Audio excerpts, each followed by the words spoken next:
I need production value. Well, what kind of production value did you have in mind for no money? There's only one thing that adds real production value. What's that? Tits and ass. On August 1st, 1981, a TV revolution happened when video killed the radio star. Live and on TV. MTV debuted on cable and brought music videos non-stop into the households of millions of Americans. MTV was so popular that very soon after, Ted Turner tried and failed to launch his own cable music channel. In 1985, MTV kept trying to capitalize on the pop cultural success they'd captured by launching VH1, which replaced Ted Turner's failed venture on the airwaves. Of course, MTV is unique for bringing music videos and behind-the-scenes coverage of the music industry to mainstream cable television. But the urge to go behind the scenes into the music world is far from new.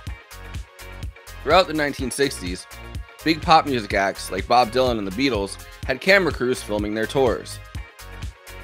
And big-name documentarians like D.A. Pennebaker and Martin Scorsese had capitalized on the massive interest. I'm not taking no fucking responsibility for cats I don't know, man. I got enough responsibility with my friends and my own people. I agree. No, come on. And by the early 80s, the rock documentary had become such a cliche that This Is Spinal Tap was able to actively parody it. We gotta get. Listen, where you playing in town? You playing here? We're doing the Normo Dome, whatever it is. It's terrific. Oh it's yeah, big big place. Sold That it out. side of town. Very That's a big nice. place. You sold What's it that, out. 20,000 seats. We really should run, you know. That's good. Good. One of the most prolific music video directors was Bill Fishman. Fishman did music videos for the Ramones, including I Want to Be Sedated, Institutionalized by Suicidal Tendencies, Georgia Satellites, and even a bunch of music videos for Hank Williams Jr. And then my mom came in, and I didn't even know she was there. She called my name, and I didn't hear her. Then she started screaming, Mike, Mike! And I go, what? What's the matter? In 1988, he had the idea for a movie about two slacker security guards who get fired from their jobs and decide to start making music videos to try to get on MTV. This movie was called Tapeheads, and it starred John Cusack and Tim Robbins. This film cemented the term on spec into the public consciousness.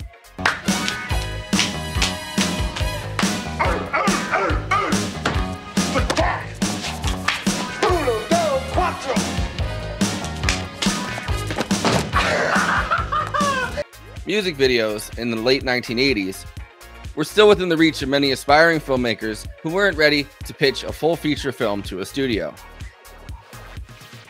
The screenplay for Tapeheads arrived on the desk of Michael Naismith, who was a former monkey who produced Repo Man. He sold the script to NBC on the pitch that it would recapture the success he had with Alex Cox 4 years earlier. Naismith also convinced John Cusack based on the idea that this would be his Repo Man. It was an interesting proposition. Repo Man's surprise success had come after its modest theatrical run once it hit the video stores. It was an instant cult classic, the type of movie audiences latch onto after the fact. Part of the appeal, what compelled audiences to enter into video stores looking for it, was the hugely talented milieu of punk rock legends and characters in the cast and on the soundtrack. Naismith was convinced that this time, between himself and Fishman with their music connections and this zany screenplay, he could pre-plan that cult success. My first girlfriend really fucked me over, okay? Sorry. Yeah, so was I. When'd you break up with her? Kindergarten. So funny. And the cameo list is very impressive. Courtney Love, Jello Biafra, Weird Al, Ted Nugent, Dougie Fresh, Don Cornelius from Soul Train, the list goes on and on and on. Clu Gallagher from Return of the Living Dead, Doug McClure from Humanoids of the Deep, and Xander Schloss from Repo Man are in the supporting cast. Another one of Alex Cox's favorite actors, although not one who was in Repo Man, Xander Berkeley appears. Even Bobcat Goldthwait makes an appearance. In one of the most memorable bits, Sam Moore, who sang Soul Man, and Junior Walker play Billy and Lester Diamond of the Swanky Modes. The Swanky Modes are the main character, Ivan and Josh's favorite childhood singers who are now down and out, forgotten in an age of music video fever. Where are they? It's no problem, all right? They're going to be here. The modes are going to open for them. The modes? Who the hell are the The modes? swanky modes. They've been legends for 20 years. Where have you been? I'm only 17. Which ironically is where Tapeheads was also trapped for years after its initial release. At the time, Tapeheads did not exactly create the instant cult status that was hoped for it. It grossed $350,000 of its total $3 million budget in theaters.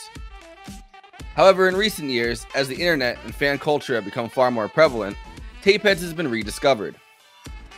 The jokes throughout it have been recontextualized at a time when the 80s is a decade which stands out as a pretty bad shifting point for the country.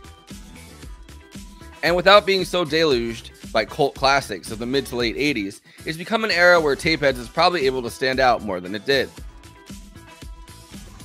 Of course, it's now easier than ever to acquire a good quality camera and to shoot music videos that, even if you're not professional, look professionally done.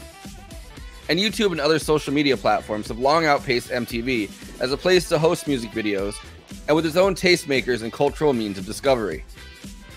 The time of a wild west of exploitative music video production houses asking you to shoot on spec, and the wild hoops you need to go through to get a music video made, they're long gone. Maybe that's why Tapeheads successfully feels like such an artifact of a particular moment in history. Your ass has just gone out high speed to thousands of affiliate stations, and each now has their own copy. Say goodnight, Norman.